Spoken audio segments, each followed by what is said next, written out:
ಪವಿತ್ರಂ ಚರಿತಂ ಯಸ್ಯಾಹ ಪವಿತ್ರಂ ಜೀವನಂ ತಥಾ ಪವಿತ್ರತಾ ಸ್ವರೂಪಿಣ್ಯೈ ತಸ್ಯೈ ಕುರ್ಮೋ ನಮೋ ನಮಃ. ಜಗನ್ಮಾತೆ ಸದಾ 16ರ ಹರೆಯದ ಪರಮ ಲಾವಣ್ಯವತಿಯಾದ ಕನ್ಯೆ ಅಂತ ಭಾವಿಸಲ್ಪಡುವಾಗ ಅವಳು ಷೋಡಶಿ ಅಂತನ್ನೋ ನಾಮಧೇಯದಿಂದ ಕರೆಯಲ್ಪಡ್ತಾಳೆ. ಈ ಷೋಡಶಿ ಪೂಜಾ ವಿಧಾನದಲ್ಲಿ ಜಗನ್ಮಾತೆಯ ಪ್ರತೀಕವಾಗಿ ಕನ್ಯಾಕುಮಾರಿಯ ಚಿತ್ರಪಟವನ್ನಾಗಲಿ, ಕಲಶವನ್ನಾಗಲಿ, ಯಂತ್ರವನ್ನಾಗಲಿ, ಮಣ್ಣಿನ ಪ್ರತಿಮೆಯನ್ನಾಗಲಿ ಅಥವಾ ಎಳೆಯ ವಯಸ್ಸಿನ ಸುಂದರ ಬಾಲಕಿಯನ್ನಾಗಲಿ ಪೀಠದ ಮೇಲೆ ಕುಳ್ಳಿರಿಸಿ ಪೂಜಿಸಬಹುದು. ಇಲ್ಲಿ ಶ್ರೀರಾಮಕೃಷ್ಣರು ತಮ್ಮ ಪತ್ನಿಯನ್ನೇ ಪೀಠದ ಮೇಲೆ ಕುಳ್ಳಿರಿಸಿ ಪೂಜಿಸಿದರು. ಅವರು ಗೈದ ಈ ವಿಶಿಷ್ಟ ರೀತಿಯ ಪೂಜೆಯ ಉದ್ದೇಶ ಹಲವಾರು. ಈ ರೀತಿಯಾಗಿ ಅವರು ತಮ್ಮ ಸ್ವಪತ್ನಿಯನ್ನ ಪೂಜೆ ಮಾಡಿದ್ದಕ್ಕೆ ಯಾವ್ಯಾವ ಉದ್ದೇಶಗಳಿದ್ವು ಅಂತನ್ನೋದರಲ್ಲಿ ಕೆಲವನ್ನ ನಾವು ಕಳೆದ ಶನಿವಾರ ತಿಳಿದಿದ್ದೇವೆ. ಈ ದಿವ್ಯ ಪೂಜೆಯ ಮೂಲಕ ಶ್ರೀರಾಮಕೃಷ್ಣರ ನಾನಾ ಬಗೆಯ ಆಧ್ಯಾತ್ಮಿಕ ಸಾಧನೆಗಳು ಪರಿಸಮಾಪ್ತಿಗೊಂಡುವು ಅಂತನ್ನೋದು ಒಂದು ಅಂಶವಾದರೆ, ಅವರ ದಾಂಪತ್ಯದಲ್ಲಿ ಕಾಮದ ಕಿಲುಬೆ ಇರಲಿಲ್ಲ ಅಂತನ್ನೋದು ಜಗತ್ತಿಗೆ ವಿದಿತವಾಯಿತು ಅಂತನ್ನೋದು ಇನ್ನೊಂದು ಅಂಶ. ಅಲ್ಲದೆ ಜಗತ್ತಿನ ಜನ ತಾವೇನಾದರೂ ಉದ್ಧಾರ ಆಗಬೇಕು ಅಂತಿದ್ರೆ ಅವರು ಸ್ತ್ರೀಯರನ್ನ ಪವಿತ್ರ ಮಾತೃಭಾವ ದೃಷ್ಟಿಯಿಂದ ನೋಡಬೇಕು ಅಂತ ಈ ಬಗೆಯ ಪೂಜೆಯ ಮೂಲಕ ತೋರೋದು ಇನ್ನೊಂದು ಉದ್ದೇಶವಾದ್ರೆ, ಜಗತ್ತಿನ ಸಮಸ್ತ ಸ್ತ್ರೀ ಸಮುದಾಯವನ್ನ ಸಮಾಜದ ಅತ್ಯುನ್ನತ ಸ್ಥಾನದಲ್ಲಿ ಪ್ರತಿಷ್ಠಾಪಿಸೋದಕ್ಕೋಸ್ಕರ ಸ್ತ್ರೀಯರ ಪ್ರತಿನಿಧಿಯಂತಿರೋ ಶಾರದಾದೇವಿಯವರಲ್ಲಿ ಜಗನ್ಮಾತೆಯನ್ನ ಆವಾಹನೆ ಮಾಡಿ ಪೂಜಿಸಿದ್ರು ಅಂತನ್ನೋದು ಮತ್ತೊಂದು ಅಂಶ. ಹೀಗೆ ಇವೆಲ್ಲ ಒಂದು ವಿಚಾರವಾದ್ರೆ, ಈ ಷೋಡಶಿ ಪೂಜೆಯ ಘಟನೆ ಶ್ರೀ ಶಾರದಾದೇವಿಯವರ ಜೀವನದಲ್ಲೂ ಕೂಡ ಒಂದು ಮಹತ್ವಪೂರ್ಣ ಸ್ಥಾನ ಪಡೆದಿದೆ ಅಂತನ್ನೋದು ಮತ್ತೊಂದು ವಿಚಾರ. ಈ ದಿವ್ಯ ಪೂಜೆಯ ಮೂಲಕ ಶ್ರೀ ಶಾರದಾದೇವಿಯವರ ಮಾಹಾತ್ಮ್ಯ ಎಂಥದು ಅಂತನ್ನೋದರ ಅರಿವಾಗುತ್ತದೆ ನಮಗೆ. ಪರಿಪೂರ್ಣವಾಗಿ ಆವಿರ್ಭಾವಗೊಂಡ ಆಧ್ಯಾತ್ಮಿಕ ಶಕ್ತಿ ಅಂತನ್ನೋದು ಕೋಟಿ ಸೂರ್ಯರ ಪ್ರಖರ ತೇಜಸ್ಸಿಗಿಂತ ಅಧಿಕ. ಇಂಥ ದಿವ್ಯ ಆಧ್ಯಾತ್ಮಿಕ ಶಕ್ತಿಯಿಂದ ತೇಜಪುಂಜರಾದ ಶ್ರೀರಾಮಕೃಷ್ಣರಿಂದ ಪೂಜೆಯನ್ನು ಮಾಡಿಸಿಕೊಳ್ಳಬೇಕಾದ್ರೆ ಶ್ರೀ ಶಾರದಾದೇವಿಯವರ ಅಂತಃಸತ್ವ ಯಾವ ಮಟ್ಟದ್ದಾಗಿತ್ತು ಅಂತನ್ನೋದು ನಮ್ಮ ಅರಿವಿಗೆ ಬರುತ್ತದೆ. ಮಾತ್ರವಲ್ಲ, ಶ್ರೀರಾಮಕೃಷ್ಣರು ಸಮರ್ಪಣೆ ಮಾಡಿದ ಅವರ ಸಕಲ ಸಾಧನೆಗಳ ದಿವ್ಯ ಫಲಗಳನ್ನ ಸ್ವೀಕರಿಸಿ ಅರಗಿಸಿಕೊಳ್ಳಬೇಕಾದ್ರೆ ಶ್ರೀ ಶಾರದಾದೇವಿಯವರ ಶಕ್ತಿ ಸಾಮರ್ಥ್ಯ ಎಷ್ಟಿದ್ದಿರಬೇಕು ಅಂತನ್ನೋದರ ಅರಿವಾಗ್ತದೆ ನಮಗೆ. ಇನ್ನೊಂದು ಮುಖ್ಯ ವಿಚಾರ ಏನು ಅಂತಂದ್ರೆ, ಒಂದು ಸಾಮಾನ್ಯ ಹೊಗಳಿಕೆಯ ಮಾತನ್ನ ಸಹಿಸಿಕೊಳ್ಳೋದೇ ಎಷ್ಟು ಕಷ್ಟ. ಹೀಗಿರುವಾಗ ಷೋಡಶೋಪಚಾರ ಪೂಜೆಯನ್ನು ಮಾಡಿಸಿಕೊಳ್ಳುವಾಗ ಶಾರದಾದೇವಿಯವರ ಮನಸ್ಥಿತಿ ಹೇಗಿದ್ದಿರಬಹುದು? ಮುಂದೆ ಕೆಲವು ಸ್ತ್ರೀ ಭಕ್ತರು ಕುತೂಹಲ ತಾಳಲಾರದೆ ಶಾರದಾದೇವಿಯವರನ್ನ ಈ ಕುರಿತಾಗಿ ಕೇಳಿದ್ದುಂಟು. ಅಮ್ಮ, ನೀವು ತುಂಬಾ ಲಜ್ಜೆಯ ಸ್ವಭಾವದವರು. ಹೀಗಿರುವಾಗ ನೀವು ಶ್ರೀರಾಮಕೃಷ್ಣರಿಂದ ಹೇಗೆ ಪೂಜೆ ಮಾಡಿಸಿಕೊಂಡ್ರಿ ಅಂತ.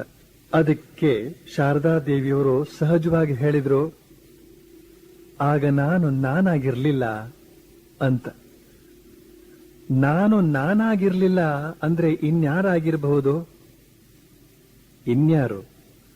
ಶ್ರೀರಾಮಕೃಷ್ಣರು ಆವಾಹನೆ ಮಾಡಿದ ಸಾಕ್ಷಾತ್ ಜಗನ್ಮಾತೆಯೇ. ಆದ್ರಿಂದ ಈ ಷೋಡಶಿ ಪೂಜೆಯ ಮೂಲಕ ಶ್ರೀ ಶಾರದಾದೇವಿಯವರ ದಿವ್ಯತೆಯ ಪರಿಚಯ ಆಗೋದಕ್ಕೆ ಅವಕಾಶ ಆಯಿತು. ಈ ವಿಷಯ ಹಾಗಿರಲಿ, ಆ ದಿವ್ಯವಾದ ಷೋಡಶಿ ಪೂಜೆಯ ಕಾಲದಲ್ಲಿ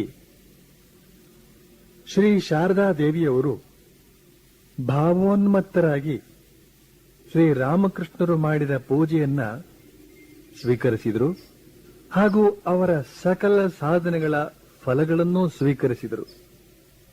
ಹೀಗೆ ಅವರು ಸ್ವತಃ ಯಾವುದೇ ಬಗೆಯ ಆಧ್ಯಾತ್ಮಿಕ ಸಾಧನೆಗಳನ್ನ ಪ್ರತ್ಯಕ್ಷವಾಗಿ ಕೈಗೊಳ್ಳದಿದ್ದರೂ ಕೂಡ ಆ ಎಳೆಯ ವಯಸ್ಸಿನಲ್ಲಿಯೇ ಶ್ರೀರಾಮಕೃಷ್ಣರ ಅಪಾರ ಆಧ್ಯಾತ್ಮಿಕ ಸಂಪತ್ತಿಗೆ ಅಧಿಕಾರಿಗಳಾದರು. ಅಲ್ಲದೆ ಈ ಮೂಲಕ ಶ್ರೀರಾಮಕೃಷ್ಣರು ತಮ್ಮ ಮಡದಿಗೆ ಸಲ್ಲಿಸಬೇಕಾದ ಕರ್ತವ್ಯಗಳನ್ನು ನಿರ್ವಹಿಸಿದರು ಅಂತನ್ನಬೇಕು. ಶ್ರೀ ಶಾರದಾದೇವಿಯವರು ಅಲ್ಲಿಯವರೆಗೆ ಆಧ್ಯಾತ್ಮಿಕ ಸಾಧನೆಯನ್ನ ಮಾಡದಿದ್ರು ಮುಂದೆ ಪತಿ ಶ್ರೀರಾಮಕೃಷ್ಣರ ಮಾರ್ಗದರ್ಶನದಿಂದ ಸಾಧನೆ ಮಾಡಿದ್ರು. ಆದರೆ ಅವರ ಸಾಧನೆಗಳಲ್ಲಿ ಪತಿ ಸೇವೆಯೇ ಅತ್ಯಂತ ಪ್ರಧಾನ ಸಾಧನೆ. ಪತಿವ್ರತೆಯ ಜೀವನದಲ್ಲಿ ಪತಿ ಸೇವೆ ಮತ್ತು ಆಧ್ಯಾತ್ಮಿಕ ಸಾಧನೆ ಇವುಗಳು ಬೇರೆ ಬೇರಲ್ಲ, ಅವು ಒಂದೇ. ಯೋಗ್ಯ ಧಾರ್ಮಿಕ ಶಿಕ್ಷಣ ಪಡೆದ ಪ್ರತಿಯೊಬ್ಬ ಹಿಂದೂ ಮಹಿಳೆ ತನ್ನ ಪತಿಯನ್ನ ಭಗವಂತನ ಪ್ರತಿರೂಪ ಅಂತ ಭಾವಿಸ್ತಾಳೆ.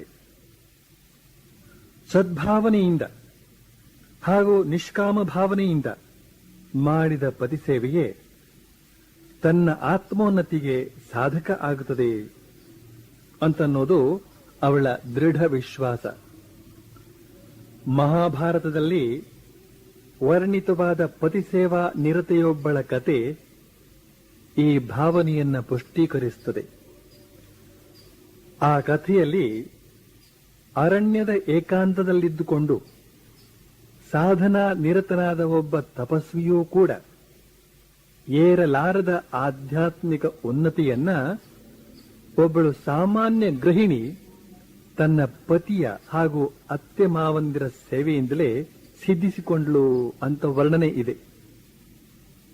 ಪತಿಯಾದವನು ಕೇವಲ ಸಾಮಾನ್ಯನಾಗಿದ್ದರೂ ಕೂಡ ಸತಿಯಾದವಳು ಉದಾತ್ತ ಭಾವದಿಂದ ಸೇವೆ ಸಲ್ಲಿಸಿದ್ದೇ ಆದರೆ ಅವಳು ಆತ್ಮೋನ್ನತಿ ಹೊಂದೋದು ನಿಶ್ಚಯ. ಅದರಲ್ಲೂ ಪತಿಯಾದವನು ಋಷಿ ಸದೃಶನಾದರಂತೂ ಅಂಥವನಿಗೆ ಸಲ್ಲಿಸಿದ ಸೇವೆಯ ಪ್ರಭಾವ ಇನ್ನೂ ಮಹತ್ತರ.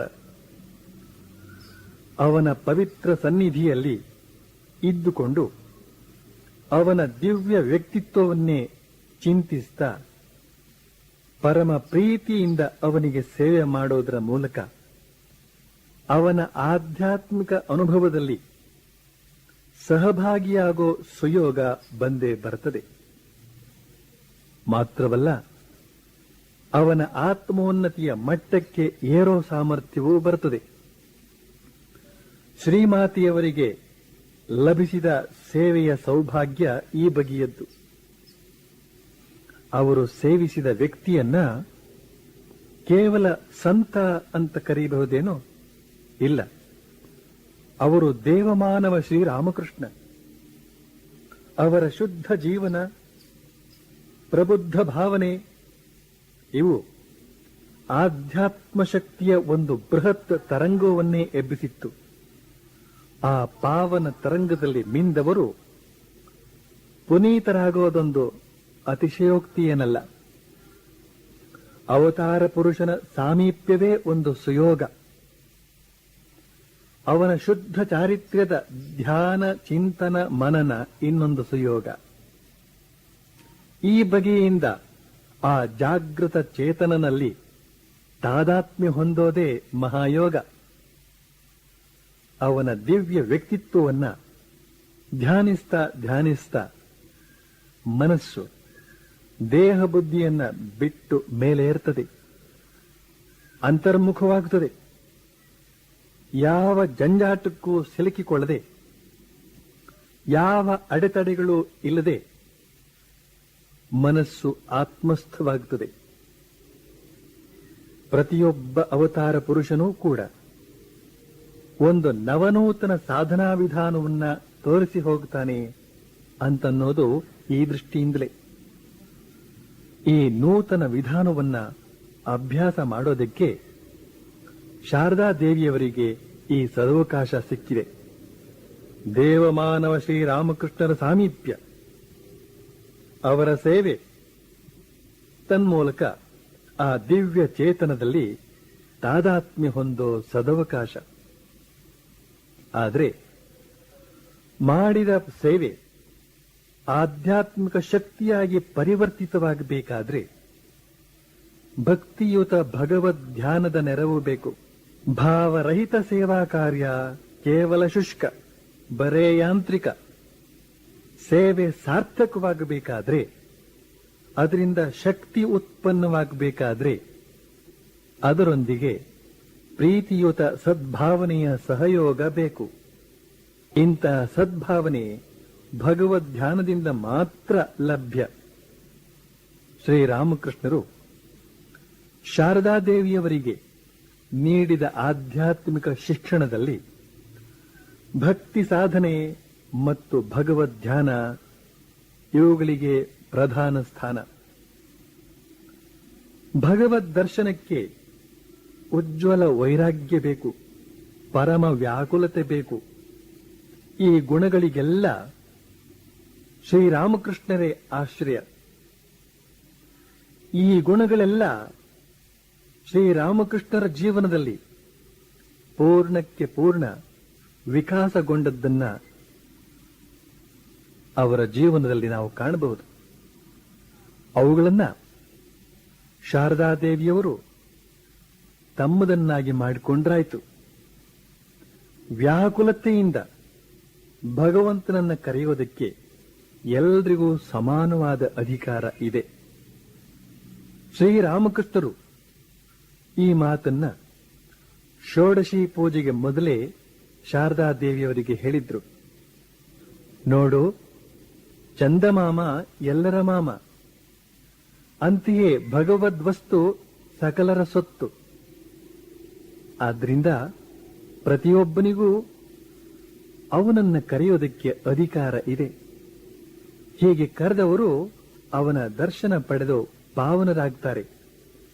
ನೀನು ಅವನನ್ನ ಕರೆ, ನಿನಗೂ ಅವನು ಲಭಿಸ್ತಾನೆ ಅಂತ. ಶಾರದಾದೇವಿಯವರು ಈ ಬಗೆಯ ಭಗವದ್ ಭಾವನೆಯಿಂದ ತಮ್ಮ ಪತಿಯ ಸೇವೆ ಮಾಡಿದ್ರು, ತಮ್ಮ ಅತ್ತೆಯ ಸೇವೆ ಮಾಡಿದ್ರು.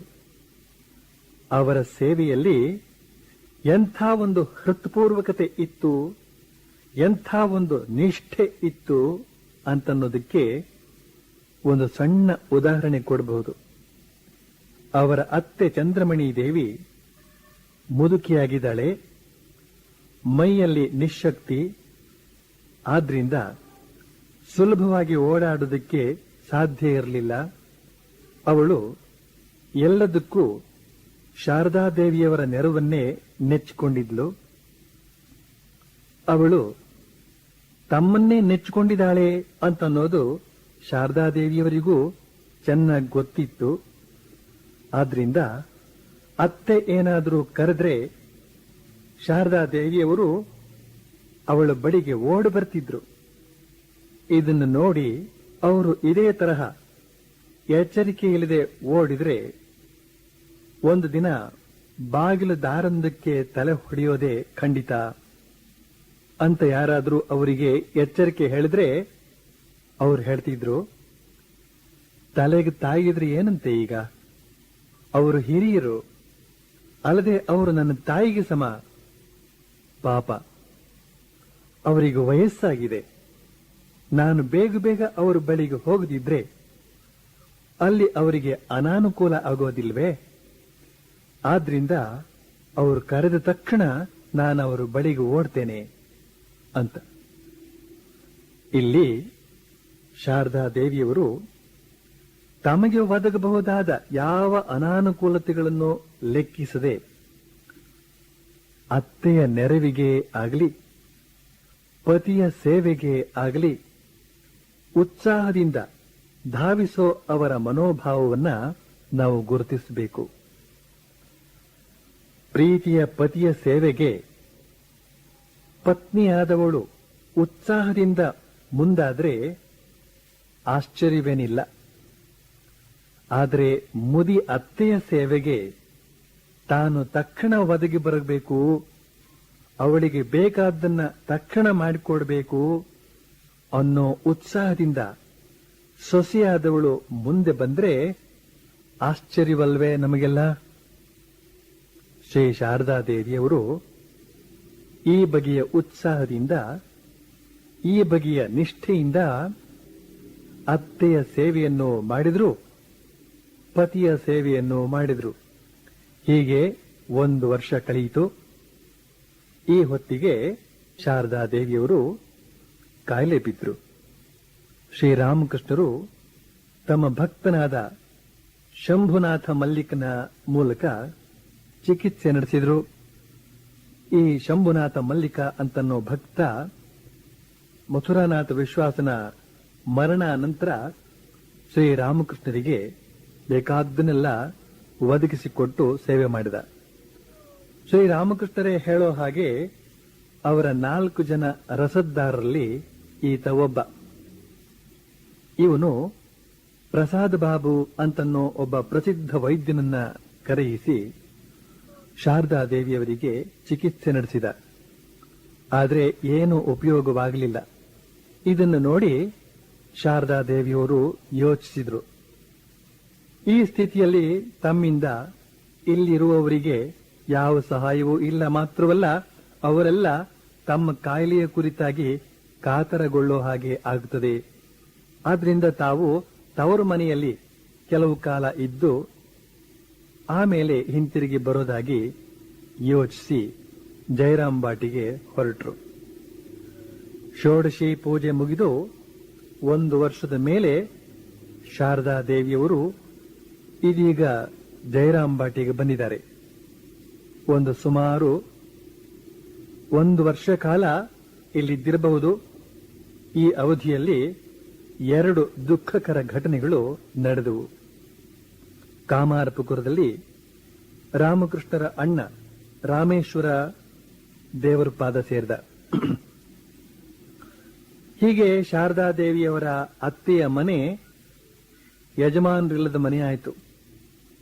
ಇದಾದ 4 ತಿಂಗಳಲ್ಲಿ ಶಾರದಾ ದೇವಿಯವರ ತಂದೆ ರಾಮಚಂದ್ರ ಮುಖರ್ಜಿ ದೈವಾಧೀನಾದ.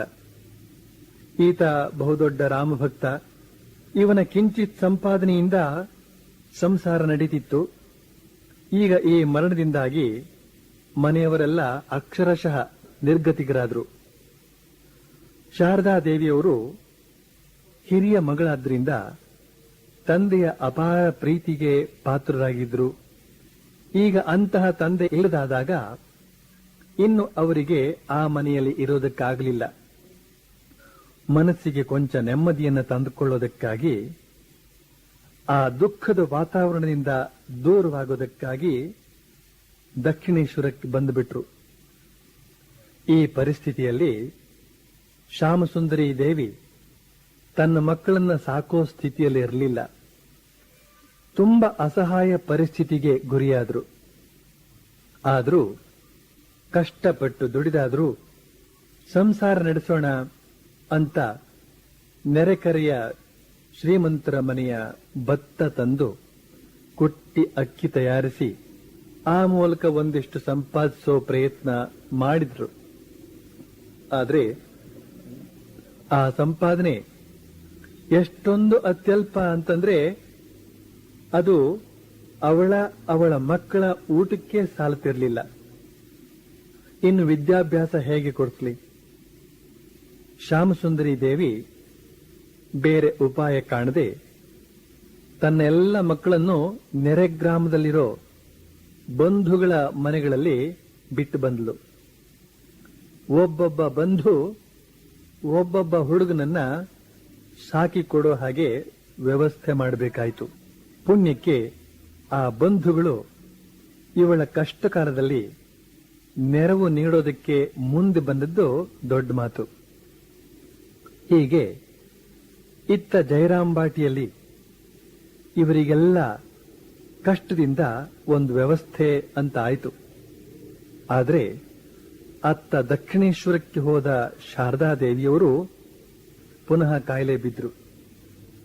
ಆ ದಿನಗಳಲ್ಲಿ ದಕ್ಷಿಣೇಶ್ವರ ಅಷ್ಟೊಂದು ಆರೋಗ್ಯಕರ ಸ್ಥಳವಾಗಿರಲಿಲ್ಲ. ಅದರಲ್ಲೂ ಮಳೆಗಾಲ ಬಂತು ಅಂದ್ರೆ ಎಲ್ಲೆಲ್ಲೂ ಆಮಶಂಕೆ, ಡಿಸೆಂಟ್ರಿ. ಈ ಡಿಸೆಂಟ್ರಿ ಅಂತ ಅನ್ನೋದು ಅಷ್ಟೇನು ಡೀಸೆಂಟ್ ಅಲ್ಲ. ಆ ಆಮಶಂಕೆ ಆ ದಕ್ಷಿಣೇಶ್ವರದಲ್ಲಿ ಮಳೆಗಾಲದ ಕಾಲದಲ್ಲಿ ಹರಡಿಕೊಂಡು ಬಿಟ್ಟಿರ್ತದೆ. ಶಾರದಾದೇವಿಯವರು ತಂದೆ ತೀರಿಕೊಂಡ ದುಃಖ ಮರೆಯೋಣ ಅಂತ ಬಂದ್ರೆ ಆಮಶಂಕೆ ಹಿಡಿದುಕೊಂಡಿತು. ಪುನಃ ಶಂಭುನಾಥ ಮಲ್ಲಿಕ ಅವರ ಚಿಕಿತ್ಸೆಗಾಗಿ ಬಹಳ ಪ್ರಯತ್ನ ಪಟ್ಟ. ಆದರೆ ಕಾಯಿಲೆ ಬೇಗ ವಾಸಿ ಆಗದೆ ಹೋಯಿತು. ಇಷ್ಟಾದರೂ ಶಾರದಾದೇವಿಯವರು ಆ ಸ್ಥಳ ಬಿಟ್ಟು ಕದಲಿಲ್ಲ. ಹೇಗೋ ಮಾಡಿ ಆ ಕಾಯಿಲೆಯನ್ನ ಸಹಿಸಿಕೊಂಡು ಅಲ್ಲೇ ಇದ್ಬಿಟ್ರು. ಯಾಕೆ ಅಂದ್ರೆ ತಮ್ಮ ಪತಿದೇವರಿಗೂ ಪತಿಯ ತಾಯಿಗೂ ಸೇವೆ ಸಲ್ಲಿಸೋ ಸದವಕಾಶ ತಪ್ಪಿ ಹೋಗ್ತದಲ್ಲ ಅಂತ. ಹೀಗೆ ತಮ್ಮ ಕಾಯಿಲೆಯನ್ನ ಒಂದು ಹತೋಟಿಯಲ್ಲಿ ಇಟ್ಕೊಂಡು 1 ವರ್ಷ ಅಲ್ಲಿದ್ದುಬಿಟ್ರು. ಕಾಯಿಲೆ ಸ್ವಲ್ಪ ವಾಸಿಯಾಗಿ ಶರೀರಕ್ಕೆ ಸ್ವಲ್ಪ ಶಕ್ತಿ ಬಂದ ಮೇಲೆ ತಮ್ಮ ತಾಯಿಯನ್ನ ನೋಡ್ಕೊಂಡು ಬರೋದಕ್ಕಾಗಿ ಜಯರಾಂಬಾಟಿಗೆ ಬಂದ್ರು. ಆದರೆ ದುರದೃಷ್ಟ, ಇಲ್ಲಿ ಪುನಃ ಆಮಶಂಕೆ ಮರುಕಳಿಸಿತು. ಈ ಸಲ ಅದು ಎಷ್ಟೊಂದು ಉಲ್ಬಣಗೊಂಡಿತು ಅಂದ್ರೆ ಅವರು ಹಾಸಿಗೆ ಹಿಡಿದ್ರು. ಅಷ್ಟೇ ಅಲ್ಲ, ಅವರ ಜೀವಕ್ಕೆ ಅಪಾಯ ಸಂಭವಿಸೋ ಸ್ಥಿತಿ ಬಂತು. ಈ ವರ್ತಮಾನ ಶ್ರೀರಾಮಕೃಷ್ಣರಿಗೆ ತಿಳಿದು ಬಂತು. ಆಗ ಅವರು ದುಃಖದಿಂದ ಹೃದಯರಾಮನ ಹತ್ರ ಹೇಳ್ತಾರೆ, ಓ ಹೃದಯ, ಇದೇನು ಹೀಗಾಗಿ ಬಿಡ್ತಲ್ಲ. ಅವಳು ಈ ಲೋಕಕ್ಕೆ ಬಂದು ಸುಮ್ಮನೆ ಹೊರಟು ಹೋಗದೆ ಅವಳ ವಿಧಿ ಆಯ್ತೇನು?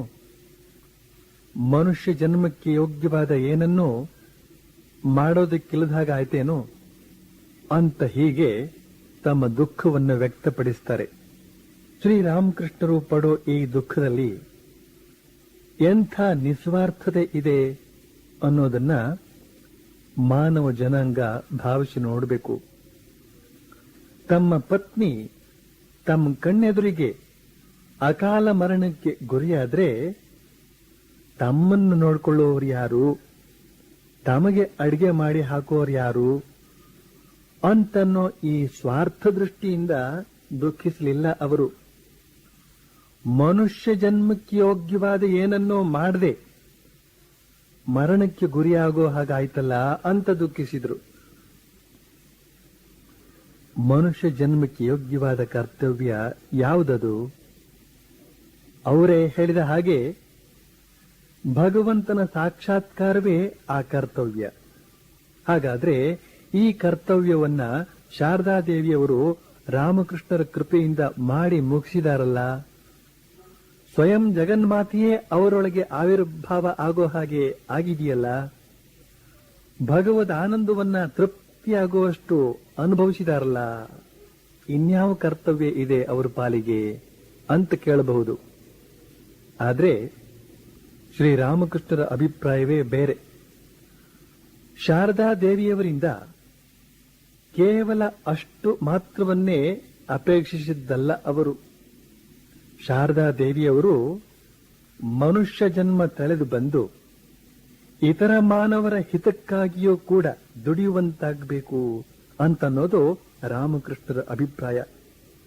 ಈ ಜಗತ್ತಿನಲ್ಲಿ ಕೇವಲ ಮನುಷ್ಯ ಮಾತ್ರ ಇತರರ ಶ್ರೇಯೋಭಿವೃದ್ಧಿಗಾಗಿ ದುಡಿಬಲ್ಲ, ದುಡಿದು ಸಹಕರಿಸಬಲ್ಲ. ಇತರ ಗಿಡಮರ ಪ್ರಾಣಿಗಳ ಜೀವನದಿಂದಲೂ ಕೂಡ ಪರಸ್ಪರ ಉಪಯೋಗ ಇದೆ ನಿಜ, ಪರಸ್ಪರ ಸಹಕಾರ ಇದೆ ನಿಜ. ಆದರೆ ಮನುಷ್ಯನ ನೈತಿಕ ಉನ್ನತಿ, ಬೌದ್ಧಿಕ ಉನ್ನತಿ ಹಾಗೂ ಕೊನೆಯದಾದ ಮತ್ತು ಅತಿಶ್ರೇಷ್ಠವಾದ ಆತ್ಮೋನ್ನತಿ ಇವುಗಳನ್ನು ಸಿದ್ಧಿಸಿಕೊಳ್ಳುವಲ್ಲಿ ಮಾತ್ರ ಇತರ ಮಾನವ ಶ್ರೇಷ್ಠರ ಮಾರ್ಗದರ್ಶನವೇ ಬೇಕಾಗುತ್ತದೆ. ಅವರ ವಿಶ್ವಾಸಪೂರ್ಣ ಸಹಕಾರವೇ ಬೇಕಾಗುತ್ತದೆ. ಇಂತಹ ಸಹಕಾರ ನೀಡಿ ಮಾರ್ಗದರ್ಶನ ಮಾಡಿ ಮಾನವ ಬಂಧುಗಳನ್ನ ಮುನ್ನಡೆಸುವಂತಹ ಕರ್ತವ್ಯ ಮಾನವ ಜನ್ಮ ತಳೆದು ಬಂದ ತಮ್ಮ ಪತ್ನಿ ಶಾರದಾ ದೇವಿಯವರಿಂದ ಆಗಬೇಕಾಗಿದೆ ಅಂತನ್ನೋದೇ ಶ್ರೀರಾಮಕೃಷ್ಣರ ಅಭಿಪ್ರಾಯ. ಎಂಥ ನಿಸ್ವಾರ್ಥವಾದ ಬಯಕೆ ಅದು, ಎಂಥ ಉದಾತ್ತವಾದಂತಹ ಬಯಕೆ ಅದು. ಈ ಅಭಿಪ್ರಾಯದಿಂದಲೇ ಅವರು ತಮ್ಮ ಪತ್ನಿಯ ಜೀವಕ್ಕೆ ಅಪಾಯ ಒದಗುವ ಸಂಭವವನ್ನು ಕಂಡು ಉದ್ಗರಿಸಿದರು. ಅವಳು ಈ ಲೋಕಕ್ಕೆ ಬಂದು ಸುಮ್ಮನೆ ಹೊರಟು ಹೋಗೋದೇ ಅವಳ ವಿಧಿ ಆಯ್ತೇನು? ಮನುಷ್ಯ ಜನ್ಮಕ್ಕೆ ಯೋಗ್ಯವಾದ ಏನನ್ನೋ ಮಾಡೋದಕ್ಕಿಲ್ಲದ ಹಾಗಾಯ್ತೇನು ಅಂತ ಶಾರದಾ ದೇವಿಯವರಿಗೆ ತಗಲಿದ ಆಮಶಂಕೆ ದಿನೇ ದಿನೇ ಹೆಚ್ಚುತ್ತಾ ಹೋಯಿತು. ಅವರ ಮೈ ಸಂಪೂರ್ಣ ದುರ್ಬಲ ಆಯಿತು. ರಕ್ತಹೀನತೆಯಿಂದ ಅವರು ಕಳೆಗುಂದಿದ್ರು. ಪುನಃ ಪುನಃ ಹೊರಗೆ ಹೋಗಿ ಬರೋದಕ್ಕೆ ಸಾಧ್ಯವಾಗದ್ರಿಂದ ಪಕ್ಕದ ಕೆರೆಯ ದಂಡೆಯ ಮೇಲೆಯೇ ಒರಗಿಕೊಂಡ್ರು ಬಿಟ್ರು. ಒಂದು ದಿನ ಹೀಗೆ ಕೆರೆಯ ನೀರಲ್ಲಿ ತಮ್ಮ ಶರೀರದ ಪ್ರತಿಬಿಂಬವನ್ನು ಕಾಣ್ತಾರೆ. ತಮ್ಮ ಶರೀರ ಕೇವಲ ಚರ್ಮ ಮೂಳೆಯ ಹಂದ್ರವಾಗಿ ಬಿಟ್ಟಿದೆ. ಆಗ ಅವರು ಮನಸ್ಸಿನಲ್ಲಿಯೇ ಅಂದುಕೊಂಡ್ರು, ಬಾ ಹಾಳಾಗಿ ಹೋಗ್ಲಿ ಇದು, ಈ ಶರೀರದ ಗತಿಯೆಲ್ಲ ಇಷ್ಟೇ ತಾನೆ, ಇಷ್ಟಕ್ಕೆಲ್ಲ ಯಾಕೆ ಅಷ್ಟೊಂದು ಉಪಚಾರ, ಇಲ್ಲೇ ಬಿದ್ದಿರ್ಲಿ ಇದು, ನಾನಿದನ್ನು ಬಿಟ್ಟು ಹೋಗ್ತೇನೆ ಅಂತ ಅವರು ಪಡ್ತಿದ್ದ ಆ ಕಷ್ಟವನ್ನು ಕಂಡು ಅವರ ತಮ್ಮ ಉಮೇಶ ಅಂತನೋನು ಅವರಿಗೆ ಹೇಳ್ತಾನೆ, ಅಕ್ಕ, ಇಲ್ಲಿ ಸಿಂಹವಾಹಿನಿ ದೇವಿ ಇದ್ದಾಳಲ್ಲ, ಅವಳ ಮುಂದೆ ಕುಳಿತು ಯಾಕೆ ನೀನು ಉಪವಾಸ ವ್ರತ ಕೈಗೊಳ್ಳಬಾರದು ಅಂತ. ಕೊನೆಗೂ ಉಮೇಶ ಅಕ್ಕನನ್ನ ಒಪ್ಪಿಸಿ ದೇವಿಯ ಬಳಿಗೆ ಕೈ ಹಿಡಿದುಕೊಂಡು ಕರೆದುಕೊಂಡು ಹೋದ. ಆ ದಿನಗಳಲ್ಲಿ ಶಾರದಾ ದೇವಿಯವರ ಕಣ್ಣುಗಳು ಮಂಜಾಗಿಬಿಟ್ಟಿದ್ವು. ಅವರ ಕಿವಿಗಳಲ್ಲಿ, ಕಣ್ಣುಗಳಲ್ಲಿ ಒಂದೇ ಸವನೆ ಒಂದು ಬಗೆಯ ದ್ರವ ಸುರಿತಲೇ ಇತ್ತು. ಇದರ ಪರಿಣಾಮವಾಗಿ ಅವರ ಕಣ್ಣುಗಳು ಎಷ್ಟೊಂದು ಮಬ್ಬಾದವು ಅಂತಂದ್ರೆ ಅವರಿಗೆ ಹುಣ್ಣಿಮೆಯೂ ಒಂದೇ, ಅಮಾವಾಸ್ಯೆಯೂ ಒಂದೇ ಹೀಗಾಯಿತು. ತಮ್ಮನ್ನ ಕೈ ಹಿಡಿದುಕೊಂಡು ಸಿಂಹವಾಹಿನಿಯ ದೇವಸ್ಥಾನಕ್ಕೆ ಹೋಗಿ ಅವರು ಗರ್ಭಗುಡಿಯ ಮುಂದೆ ಒರಗಿಕೊಂಡ್ರು. ಆದರೆ ಸುಮ್ಮನೆ ಒರಗಿಕೊಂಡಿರೋದಕ್ಕಾದ್ರೂ ಸಾಧ್ಯ ಇದೆಯೇ? ಅದು ಇಲ್ಲ. ಆಮಶಂಕೆ ಅಲ್ವೇ? ಪುನಃ ಪುನಃ ಹೊರಗೆ ಹೋಗಬೇಕಾಗ್ತಿತ್ತು. ಶರೀರದಲ್ಲಿ ನಿಶಕ್ತಿ. ಅಂಬೆಗಾಲಿಟ್ಕೊಂಡು ಹೋಗಿ ಬರ್ತಿದ್ರು. ಆ ದೇವಸ್ಥಾನದ ಪಕ್ಕದಲ್ಲೇ ಶಾರದಾ ದೇವಿಯವರಿಗೆ ಪರಿಚಿತಳಾದ ಒಬ್ಬಾಕೆ ವಾಸವಾಗಿದ್ದಳು. ರಾತ್ರಿ ಹೊತ್ತು ಶಾರದಾ ದೇವಿಯವರು ಹೆದರಿಕೊಳ್ಳದಿರಲಿ ಅಂತ ಆಕೆ ಆಗಾಗ ಕೆಮ್ಮಿ ಗಂಟಲು ಸರಿ ಮಾಡಿಕೊಳ್ತಿದ್ಲು.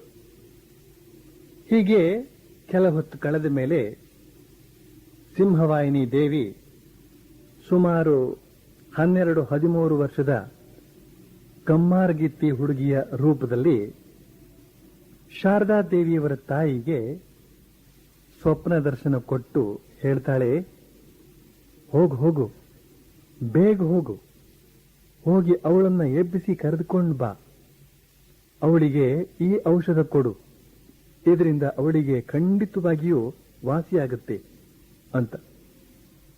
ಹಾಗೇನೇನೆ ಶಾರದಾ ದೇವಿಯವರಿಗೂ ಸ್ವಪ್ನ ದರ್ಶನ ಕೊಟ್ಟು ಹೇಳ್ತಾಳೆ, ನೋಡು, ಬೂದುಗುಂಬಳಕಾಯಿಯ ಹೂವನ್ನ ಚೆನ್ನಾಗಿ ಅರೆದು ಉಪ್ಪು ಸೇರಿಸಿ ಅದರ ರಸವನ್ನ ಕಣ್ಣುಗಳಿಗೆ ತೊಟ್ಟಾಗಿ ಬಿಟ್ಟುಕೋ, ಅದರಿಂದ ಎಲ್ಲ ವಾಸಿಯಾಗ್ತದೆ ಅಂತ ದೇವಿ ಹೇಳಿದ ಹಾಗೆ ಶಾರದಾ ದೇವಿಯವರು ತಮ್ಮ ತಾಯಿ ಕೊಟ್ಟ ಔಷಧವನ್ನ ಕುಡಿದು ಕುಂಬಳಕಾಯಿ ಹೂವಿನ ರಸವನ್ನ ಕಣ್ಣಿಗೆ ಬಿಟ್ಟುಕೊಂಡ್ರು. ಈ ಔಷಧವನ್ನ ಉಪಯೋಗಿಸಿದ ತಡ ಅವರ ಕಣ್ಣುಗಳ ಕೊಳೆಯೆಲ್ಲ ಕರಗಿ ಹೋಯಿತು. ಕಣ್ಣುಗಳು ಸ್ವಚ್ಛವಾದವು. ಅವರಿಗೆ ತುಂಬಾ ನೆಮ್ಮದಿ ಆಯಿತು. ಕಾಯಿಲೆಯೆಲ್ಲ ವಾಸಿ ಆಯಿತು. ಸರಿ, ಕಾಯಿಲೆ ವಾಸಿಯಾದ್ದೇ ತಡ ಸುತ್ತಮುತ್ತಲ ಜನರೆಲ್ಲ ಬಂದು ಕೇಳೋದಕ್ಕೆ ಶುರು ಮಾಡಿದ್ರು. ಕಾಯಿಲೆ ಹೇಗೆ ವಾಸಿಯಾಯಿತು, ಅಷ್ಟು ಬೇಗ ಹೇಗೆ ವಾಸಿಯಾಯಿತು ಅಂತ. ಅವರೆಲ್ಲರಿಗೂ ಶಾರದಾ ದೇವಿಯವರದ್ದು ಒಂದೇ ಉತ್ತರ: ಸಿಂಹವಾಹಿನಿ ದೇವಿ ನನಗೆ ಔಷಧ ಕೊಟ್ಲು ಅಂತ. ಈ ಘಟನೆ ನಡೆದ ಲಾಗಾಯತಿನಿಂದ ಸಿಂಹವಾಹಿನಿ ದೇವಿಯ ಕೀರ್ತಿ ಸುತ್ತಮುತ್ತೆಲ್ಲ ಹರಡಿತು. ಅವಳ ಕೃಪೆಯಿಂದ ಶಾರದಾ ದೇವಿಯವರಿಗೆ ಔಷಧ ಸಿಕ್ಕಿತು. ಲೋಕದ ಜನರಿಗೆ ಶ್ರದ್ಧೆ ಹುಟ್ಟಿತು. ಇದಕ್ಕೆ ಮೊದಲು ಸಿಂಹವಾಹಿನಿ ದೇವಿಯ ಮಹಿಮೆಯನ್ನ ಜನ ಅಷ್ಟಾಗಿ ತಿಳಿದಿರಲಿಲ್ಲ. ಸಿಂಹವಾಹಿನಿಗೆ ಶಕ್ತಿ ಇದೆ ಅಂತ ಗೊತ್ತಾದಾಗ ಶಾರದಾ ದೇವಿಯವರ ಚಿಕ್ಕಪ್ಪ ನೀಲಮಾಧವ ಅಂತನೋನು ದೇವಿಯ ಮುಂದೆ ಕುಳಿತು ಉಪವಾಸ ವ್ರತ ಹಿಡಿದ. ಆದರೆ ದೇವಿ ಅವನ ಬಳಿಗೆ ಸಾವಿರಾರು ದೊಡ್ಡ ಇರುವೆಗಳನ್ನ ಹರಿಬಿಟ್ಲು. ಈ ಇರುವೆಗಳೆಲ್ಲ ಬಂದು ಅವನನ್ನ ಕಚ್ಚಿ ಕಚ್ಚಿ ಅವನಲ್ಲಿ ಕುಳಿತುಕೊಳ್ಳೋದಕ್ಕೆ ಬಿಡಲಿಲ್ಲ. ಸಿಂಹವಾಹಿನಿ ದೇವಿ ಶ್ಯಾಮಸುಂದರಿಗೆ ಸ್ವಪ್ನ ದರ್ಶನ ಕೊಟ್ಟು ಹೇಳ್ತಾಳೆ, ನೋಡು, ನಾನೀಗ ನಿದ್ರೆಯಲ್ಲಿದ್ದೇನೆ. ಅವನು ಯಾಕೆ ಈಗ ಉಪವಾಸ ವ್ರತ ಹಿಡಿದಿದ್ದಾನೆ? ಅವನು ಬ್ರಾಹ್ಮಣ. ಈ ಅಕಾಲದಲ್ಲಿ ಉಪವಾಸ ವ್ರತ ಕೈಗೊಳ್ಳಬಾರದು ಅಂತ ಅವನಿಗೆ ಗೊತ್ತಿರಬೇಡವೆ? ಬೇಗ ಹೋಗಿ ಅವನನ್ನು ಎಬ್ಬಿಸಿ ಕರೆದುಕೊಂಡು ಹೋಗು ಅಂತ. ಆಗ ಶ್ಯಾಮಸುಂದರಿ ದೇವಿ ಹೇಳ್ತಾಳೆ, ನೀನು ಇಷ್ಟೆಲ್ಲ ಮಾತಾಡಿದೆಯಲ್ಲ, ಹಾಗೆಯೇ ಅವನಿಗೆ ಯಾವ ಔಷಧ ಬೇಕು ಅಂತ ಅನ್ನೋದನ್ನು ಹೇಳಿಬಿಡಬಾರ್ದಾಗಿತ್ತೆ ಅಂತ. ದೇವತೆಗಳು ದೇವಿಯರು 6 ತಿಂಗಳ ದಕ್ಷಿಣಾಯನ ಕಾಲದಲ್ಲಿ ನಿದ್ರೆ ಮಾಡ್ತಿರ್ತಾರೆ. ಇನ್ನು 6 ತಿಂಗಳು ಉತ್ತರಾಯಣ ಕಾಲದಲ್ಲಿ ಎಚ್ಚರ್ತಿರ್ತಾರೆ ಅಂತ ಅನ್ನೋದು ಶಾಸ್ತ್ರದ ಮಾತು.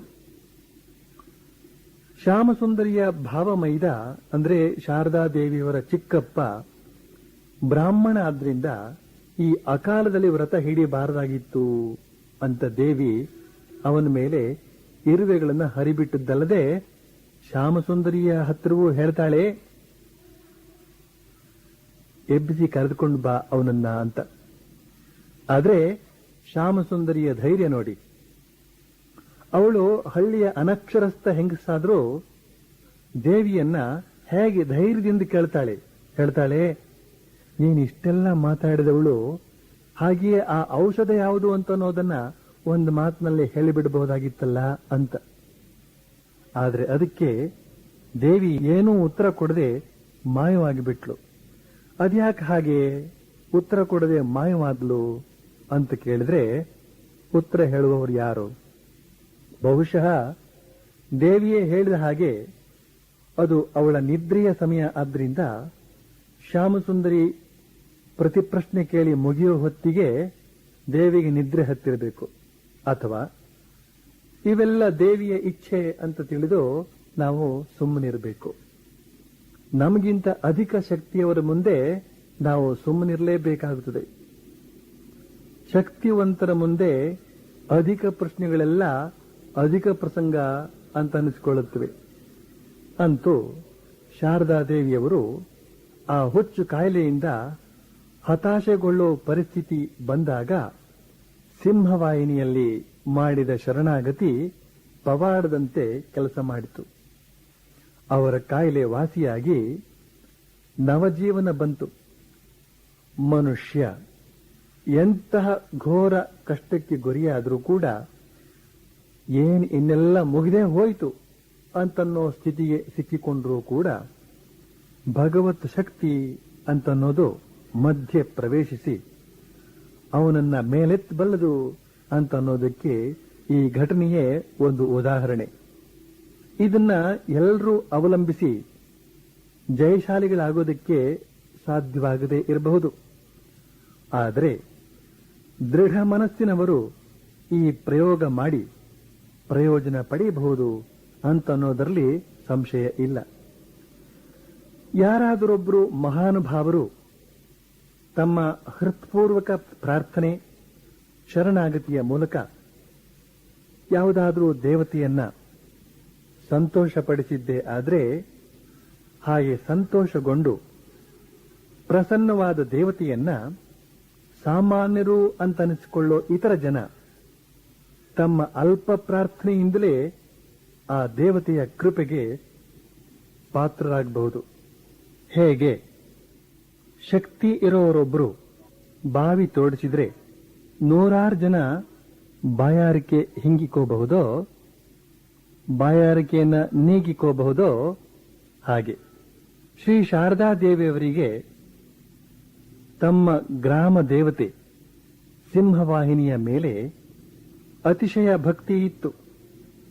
ಅವರು ಪೂರ್ಣ ಶ್ರದ್ಧೆಯಿಂದ ಸಿಂಹವಾಹಿನಿಯ ಮಂಟಪದ ಬುಡದಿಂದ ಒಂದಿಷ್ಟು ಮೃತ್ತಿಕೆಯನ್ನ ಅಂದ್ರೆ ಮಣ್ಣನ್ನ ಒಂದು ಪುಟ್ಟ ಕರಡಿಕೆಯಲ್ಲಿ ಇಟ್ಕೊಂಡಿರ್ತಿದ್ರು ಮತ್ತು ಆಗಾಗ ಒಂದಿಷ್ಟು ಮೃತ್ತಿಕೆಯ ಪ್ರಸಾದವನ್ನ ಬಾಯಿಗೆ ಹಾಕಿಕೊಳ್ತಿದ್ರು. ಹಾಗೆಯೇ ಆ ಸಿಂಹವಾಹಿನಿಯ ಮಹಿಮೆಯನ್ನ ಬೇರೆಯವರಿಗೆ ಬಣ್ಣಿಸಿ ಹೇಳ್ತಿದ್ರು. ಶಾರದಾ ದೇವಿಯವರು ಉಪವಾಸ ವ್ರತ ಹೂಡಿ ಜಯಪ್ರದವಾಗಿ ತಮ್ಮ ಕಾಯಿಲೆಯನ್ನ ವಾಸಿ ಮಾಡಿಕೊಂಡದ್ದನ್ನು ಕಂಡು ಇತರ ಎಷ್ಟೋ ಜನರು ಇದರಿಂದ ಪ್ರಭಾವಿತರಾಗಿ ತಾವೂ ಕೂಡ ಸಿಂಹವಾಹಿನಿಯ ಮುಂದೆ ಉಪವಾಸ ವ್ರತ ಕೈಕೊಂಡು ತಮ್ಮ ಇಷ್ಟಾರ್ಥಗಳನ್ನ ಸಿದ್ಧಿಸಿಕೊಂಡ್ರು. ಇದರಿಂದಾಗಿ ಸಿಂಹವಾಹಿನಿಯ ಪ್ರಖ್ಯಾತಿ ಮತ್ತಷ್ಟು ಹರಡಿತು. ಅಲ್ಲದೆ ಆ ಮಂಟಪದ ಬುಡದ ಮಣ್ಣು ಕಾಯಿಲೆ ವಾಸಿ ಮಾಡುತ್ತದೆ ಅನ್ನೋ ವಿಚಾರ ಕೂಡ ಹರಡಿತು. ಇದರಿಂದಾಗಿ ದೂರ ದೂರದ ಊರಿಂದ ನೂರಾರು ಜನ ಯಾತ್ರಿಕರು ಅಲ್ಲಿಗೆ ಆಕರ್ಷಿತರಾದರು. ಅಂತೂ ಶಾರದಾದೇವಿಯವರ ಶ್ರದ್ಧಾಯುತ ಭಕ್ತಿಯ ಮೂಲಕ ಜಾಗೃತಗೊಂಡ ಸಿಂಹವಾಹಿನಿಯಿಂದ ಅನೇಕ ಜನ ಪ್ರಯೋಜನ ಪಡೆಯೋ ಹಾಗಾಯಿತು. ಈ ಮಧ್ಯೆ ಇತ್ತ ದಕ್ಷಿಣೇಶ್ವರದಲ್ಲಿ ಶ್ರೀರಾಮಕೃಷ್ಣರ ತಾಯಿ ಚಂದ್ರಮಣಿ ದೇವಿ ತೀರ್ಕೊಂಡ್ಳು. ಅವಳಿಗೆ ಆಗ ವಯಸ್ಸು 85 ಆಗಿತ್ತು. ಅವಳು ತೀರಿಕೊಂಡ ದಿನ ಶ್ರೀರಾಮಕೃಷ್ಣರ ಜನ್ಮದಿನವಾಗಿತ್ತು. ಮಗನ ಜನ್ಮದಿನದಂದು ತಾಯಿ ಜನ್ಮ ಮುಗಿಸಿದಳು. ಅವಳ ಅಂತಿಮ ಕಾಲ ಸಮೀಪಿಸೋದನ್ನ ಕಂಡು ಅವಳನ್ನ ಗಂಗೆಯ ದಡದ ಬಳಿಗೆ ಕರೆತರಲಾಯಿತು. ಅಲ್ಲಿ ಶ್ರೀರಾಮಕೃಷ್ಣರು ಅವಳ ಪಾದ ತೊಳೆದು ಗಂಧಚಂದನ ಹಚ್ಚಿ ಪುಷ್ಪಗಳನ್ನು ಸಮರ್ಪಿಸಿದರು. ಶ್ರೀ ಶಾರದಾ ದೇವಿಯವರು ಜಯರಾಮ್ ಬಾಟಿಯಲ್ಲಿದ್ದರು. ಆಗ ಅವರ ಅಂದಿನ ದಿನಗಳೆಲ್ಲ ಬಹುಶಃ ದುರದೃಷ್ಟದ ದಿನಗಳು ಅಂತ ಕಾಣುತ್ತೆ. ಯಾಕೆಂದ್ರೆ ಅವರು ಇನ್ನೂ ತಮ್ಮ ಕಾಯಿಲೆಯಿಂದ ಚೇತರಿಸಿಕೊಳ್ಳುವಷ್ಟರಲ್ಲೇ ತಮ್ಮ ಬಂಧುಗಳ ಸಾವಿನ ದುಃಖದಿಂದ ಚೇತರಿಸಿಕೊಳ್ಳುವಷ್ಟರಲ್ಲೇ ಅವರಿಗೆ ಇನ್ನೊಂದು ಕಷ್ಟ ಬಂತು. ಏನು ಅಂತಂದ್ರೆ ಅವರಿಗೆ ಹಿಂದೆ ಮಲೇರಿಯಾ ಜ್ವರ ಬಂದಿತ್ತು. ಅದರ ದುಷ್ಪರಿಣಾಮವಾಗಿ ಅವರ ಪಿತ್ತಕೋಶ ಬಾತ್ಕೊಂಡಿತು. ಈಗ ಆ ಪಿತ್ತಕೋಶದ ತೊಂದರೆಯಿಂದಾಗಿ ಅವರು ಅದಕ್ಕೆ ಸರಿಯಾದ ಚಿಕಿತ್ಸೆ ಪಡಿಲೇಬೇಕಾಯಿತು. ಆಗಿನ ಕಾಲದಲ್ಲಿ ಅದಕ್ಕೆ ಚಿಕಿತ್ಸೆ ಏನು ಅಂತಂದ್ರೆ ಆ ಜಾಗದ ಮೇಲೆ ಸುಡು ಮುದ್ರೆ ಒತ್ತೋದು. ಇದು ಆಗಿನ ಕಾಲದಲ್ಲಿ ಪ್ರಚಲಿತವಾಗಿದ್ದ ಒಂದು ವಿಚಿತ್ರ ಚಿಕಿತ್ಸೆ. ಇದರಿಂದ ರೋಗ ವಾಸಿ ಆಗ್ತದೋ ಇಲ್ಲವೋ ಹೇಳೋದು ಕಷ್ಟ. ಆದರೆ ರೋಗಿಗೆ ಮಾತ್ರ ಯಮಯಾತನೆ. ಈ ಚಿಕಿತ್ಸೆಯ ಪ್ರಕಾರ ರೋಗಿಗೆ ಸ್ನಾನ ಮಾಡಿಸಿ ಅವನನ್ನ ನೆಲದ ಮೇಲೆ ಮಲಗಿಸಿ 4 ಜನ ಬಲಿಷ್ಠರು ಅವನನ್ನ ಒತ್ತಿ ಹಿಡಿದುಕೊಳ್ತಾರೆ, ಅವನು ಓಡಿ ಹೋಗದೇ ಇರಲಿ ಅಂತ.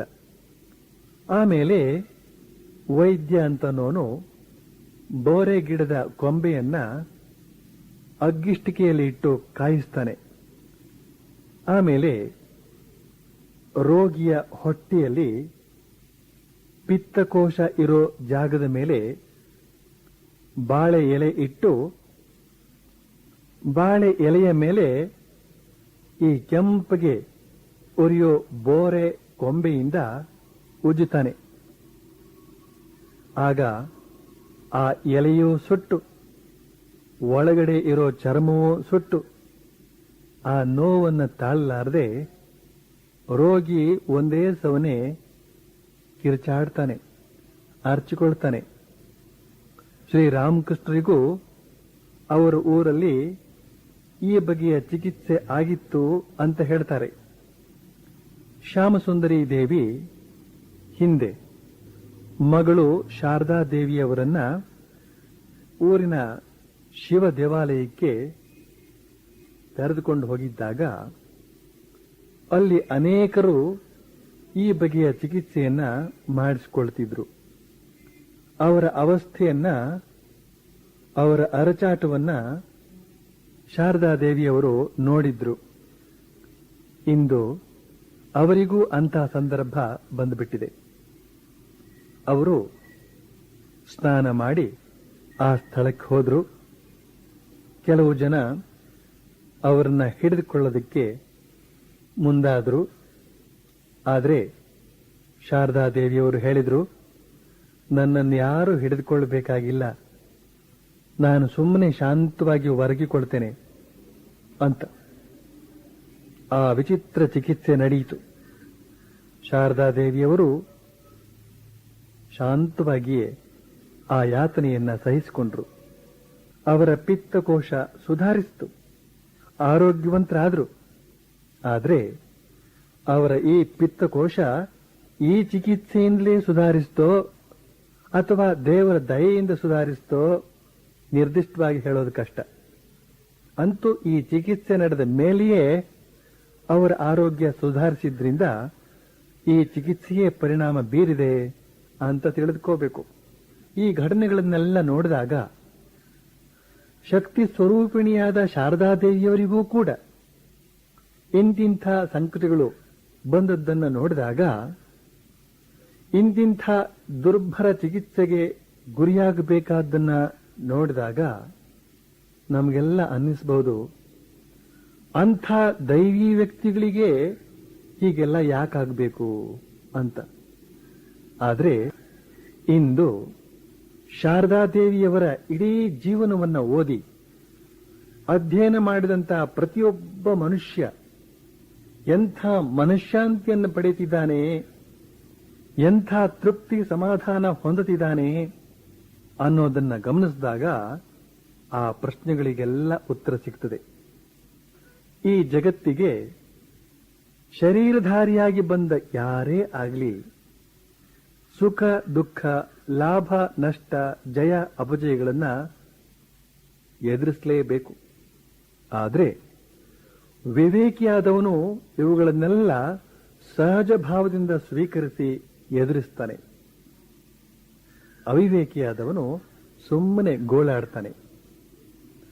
ಇಂತಿಂಥ ಸಂದರ್ಭಗಳಲ್ಲೇ ಶಾಸ್ತ್ರವಾಕ್ಯಗಳನ್ನ, ಭಗವದ್ಗೀತಾ ವಾಕ್ಯಗಳನ್ನ ನೆನಪು ಮಾಡಿಕೊಳ್ಬೇಕು ನಾವು. ಮಾತ್ರ ಸ್ಪರ್ಶಾಸ್ತು ಕೌಂತೇಯ ಶೀತೋಷ್ಣ ಸುಖದುಃಖದಾ ಆಗಮಾಪಾಯಿನೋ ಅನಿತ್ಯಾಸ್ತಾಂ ಸ್ಥಿತಿಕ್ಷಸ್ವ ಭಾರತ. ಈ ಬಗೆಯ ಶೀತೋಷ್ಣ ಸುಖ ದುಃಖಗಳಿಗೆಲ್ಲ ವಿಶೇಷ ಗಮನ ಕೊಡಬೇಡ.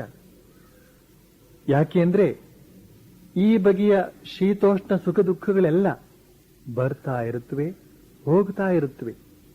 ಇವುಗಳನ್ನೆಲ್ಲ ಮನಸ್ಸಿಗೆ ಹಚ್ಚಿಕೊಳ್ಳದೆ ಸಹಿಸಿಕೋ ಅಂತ ಕೃಷ್ಣ ಹೇಳಿದ ಮಾತನ್ನ ಶಾರದಾದೇವಿಯವರ ಜೀವನದಲ್ಲಿ ಸ್ಪಷ್ಟವಾಗಿ ಕಾಣಬಹುದು.